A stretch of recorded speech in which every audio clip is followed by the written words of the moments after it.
Hi friends, എല്ലാവർക്കും എൻ്റെ പുതിയ വീഡിയോയിലേക്ക് സ്വാഗതം. ഇന്ന് ഞാനിവിടെ ഉണ്ടാക്കാൻ പോകുന്നത് നെയ്പത്തിരി റെസിപ്പി ആയിട്ടാണ്. അപ്പോൾ നമുക്ക് നെയ്പത്തിരി എങ്ങനെ ഉണ്ടാക്കാൻ നോക്കാമല്ലോ. അപ്പോൾ കൂട്ടുകാരെ, ഈ നെയ്പത്തിരി ഉണ്ടാക്കാൻ വേണ്ടിയിട്ട് നമുക്ക് അരി കുതിർക്ക് അല്ലെങ്കിൽ അരയ്ക്കൊന്നും വേണ്ട കേട്ടോ. വെറും പുട്ടുപൊടി കൊണ്ട് നമുക്ക് നല്ല ക്രിസ്പി ആയിട്ടുള്ള നല്ല നെയ്പത്തിരി കിട്ടും. കണ്ടില്ലേ, നല്ല സോഫ്റ്റ് ആയിട്ടുള്ള നെയ്പത്തിരിയാണിത്. ഈ നെയ്പത്തിരി ഉണ്ടാക്കാൻ എളുപ്പമാട്ടോ. ഇതിന് നമുക്ക് പ്രത്യേകിച്ച് കറിയൊന്നും ഇല്ലെങ്കിലും ഇത് കഴിക്കാൻ നല്ല ടേസ്റ്റാണ്. അപ്പോൾ ഞാനിവിടെ എടുത്തിട്ടുള്ളത് ഒരു ഗ്ലാസ് തരിയോട് കൂടിയിട്ടുള്ള പുട്ടുപൊടി കേട്ടോ. പൊടി ഞാൻ മിക്സിയിൽ പൊടിച്ചെടുത്തതാട്ടോ.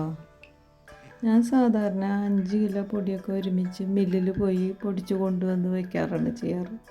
ഇത് ഞാൻ നെയ്പത്തൽ ഉണ്ടാക്കാൻ വേണ്ടിയിട്ട് ഇവിടെ ഞാൻ കുറച്ചെടുത്ത് മിക്സിയിൽ പൊടിച്ചതാണ് കേട്ടോ.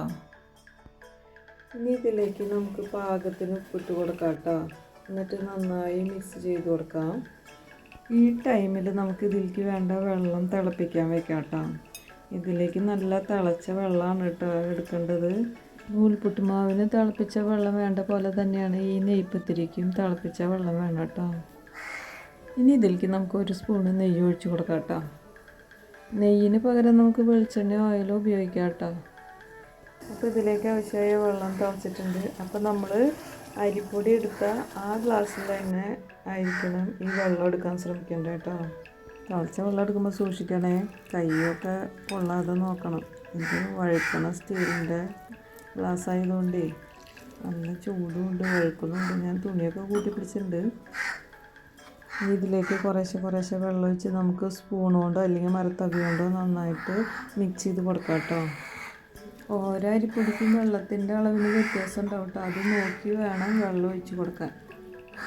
മാവ് കുറച്ച് ചൂടാറിയെന്ന് കണ്ടപ്പോൾ ഞാൻ ആദ്യം സ്പൂൺ കൊണ്ട് മിക്സ് ചെയ്തു. അത് കഴിഞ്ഞ് ഞാൻ പതുക്കെ കൈ കൊണ്ട് നന്നായിട്ട് മിക്സ് ചെയ്ത് കൊടുത്തു കേട്ടോ. ഈ ടൈമിൽ നമുക്കിതിലേക്കുള്ള അരപ്പ് ശരിയാക്കാൻ നോക്കാം കേട്ടോ.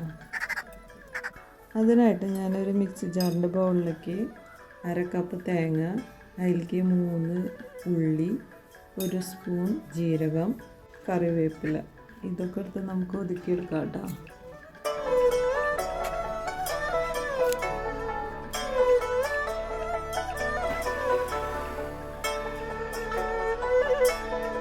പിന്നെ നമ്മൾ ശ്രദ്ധിക്കേണ്ട ഒരു കാര്യം എന്ന് പറഞ്ഞാൽ അരപ്പ് നമ്മളിതിൽ ചേർക്കുമ്പോൾ മാവ് കട്ടിയാവാനോ ലൂസാവാനോ പാടില്ല കേട്ടോ.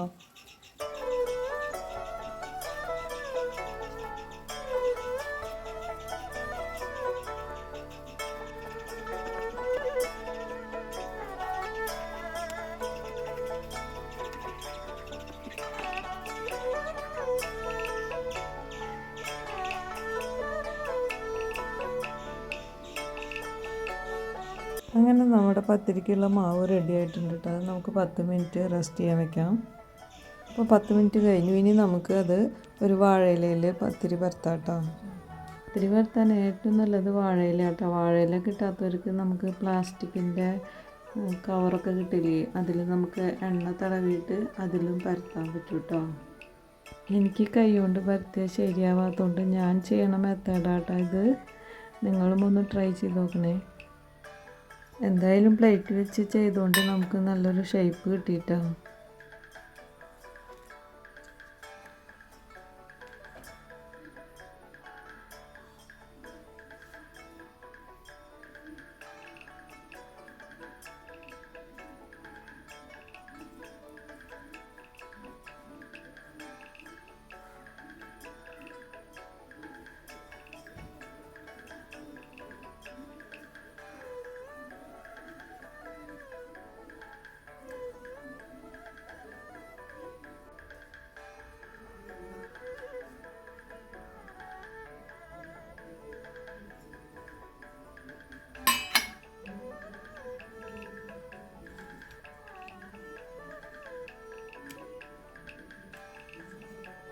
ഈ ടൈമിൽ നമുക്ക് ചീനച്ചട്ടി അടുപ്പത്ത് വെച്ച് അതിലേക്ക് വെളിച്ചെണ്ണ ഒഴിച്ച് ചൂടാക്കാം കേട്ടോ.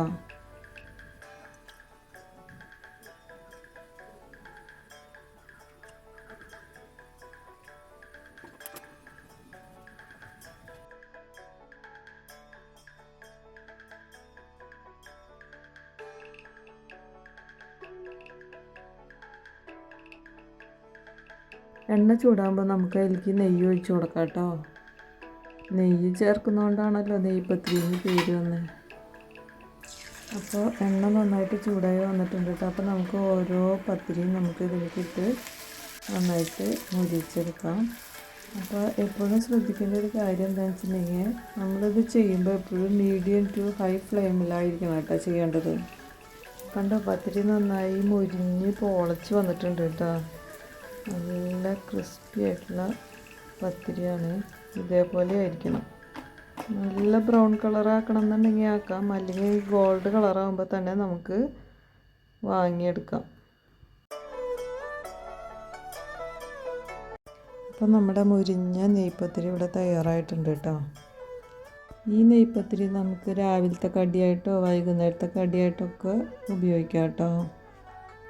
വടക്കൻ ജില്ലകളിലെ നമ്മുടെ ബന്ധുക്കളുടെ വീട്ടിലേക്കൊക്കെ പോയാൽ നമുക്ക് അവരുണ്ടാക്കി തരുന്ന ഒരു വിഭവമാട്ടോ ഈ നെയ്പത്തിരി. നെയ്പത്തിരിയുടെ കൂടെ ചിക്കൻ കറിയും ബീഫ് കറിയൊക്കെ കൂട്ടിയാൽ അടിപൊളിയായിരിക്കും.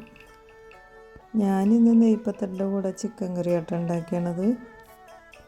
അപ്പോൾ കൂട്ടുകാരെ, എൻ്റെ ഈ റെസിപ്പി നിങ്ങളൊന്ന് ട്രൈ ചെയ്ത് നോക്കണം കേട്ടോ. ഇഷ്ടപ്പെട്ടാൽ നിങ്ങൾ എൻ്റെ ചാനൽ സബ്സ്ക്രൈബ് ചെയ്യാനും ലൈക്ക് ചെയ്യാനും ഷെയർ ചെയ്യാനും മറക്കരുത് കേട്ടോ. ടാറ്റാ.